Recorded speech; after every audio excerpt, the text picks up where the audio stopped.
Hello guys, ഇന്ന് നമ്മൾ പീടിയ വരെ പോവാണ് കേട്ടോ. അപ്പോൾ അതുകൊണ്ട് നമ്മളിപ്പോൾ ഹായ് തരാനൊക്കെ പറഞ്ഞപ്പോൾ ആൾ ഹായ് ഒക്കെ തന്നിട്ടുണ്ട് കേട്ടോ. അപ്പോൾ നമ്മൾ പോണത് പാലത്തിൻ്റെ അടുത്തേക്കാണ്. അപ്പോൾ വണ്ടിമേലാണ് കേട്ടോ പോകുന്നത് ഉമ്മൻ്റെപ്പുറം. അപ്പം നമ്മൾ വന്നിട്ടുള്ളത് സക്കായിൻ്റെ പീടിയയിലാണ്. നമ്മൾ വീട്ടിലേക്ക് കുറച്ച് സാധനങ്ങൾ വാങ്ങാൻ വേണ്ടിയിട്ടാണ് നമ്മൾ പോകുന്നത്. അപ്പം ഞാൻ ആദ്യം ഈ ഒരു കാടമുട്ടല്ലേ ആദ്യത്തെ ഒരു കവറിലൊക്കെ വെച്ചിട്ടുണ്ട്. ഞാൻ എടുത്തിട്ടോ ഒരു വല സാധനത്തിൽ. പിന്നെ അവന് വേണ്ടി ലേസൊക്കെ അവൻ തന്നെ പോയിട്ട് ഇതാന്നൊക്കെ പറഞ്ഞ് പോയി എടുക്കുന്നുണ്ട് കേട്ടോ. അപ്പോൾ ഈ ഒരു ബിങ്കോൻ്റെ ലേസ് അവൻ എടുത്തിട്ടുണ്ട്. അപ്പോൾ ഇത് മതി എന്നൊക്കെ പറഞ്ഞപ്പോൾ ഓനോട് എടുത്തോളാൻ പറഞ്ഞപ്പോൾ എടുത്ത്.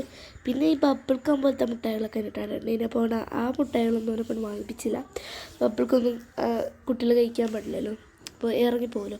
പിന്നെ ഞാൻ കുറേ അച്ചാർ തപ്പിട്ട് ഞങ്ങൾ വീട്ടിൽ മാങ്ങ അച്ചാറേ യൂസ് ചെയ്യുള്ളൂ, അല്ലെങ്കിൽ അത് കഴിക്കുള്ളൂ കേട്ടോ. പിന്നെ നമ്മളൊരു പുട്ടുപൊടിയൊക്കെ എടുത്ത് അങ്ങനത്തെ പഴം അതൊരു സാധനങ്ങളൊക്കെ ഇട്ട് പിന്നെ അവൻ്റെ ലേസോ അങ്ങനെയോ ആണ് കവറിൽ തന്നെ ഇട്ടത് കൈ പിടിച്ചെടുക്കുന്നു. അപ്പോൾ നമ്മൾ വീട്ടിൽ പോയി അടുത്തൊരു അടിപൊളി വീഡിയോ ആയിട്ട് വരുന്നവരെ ബായ്.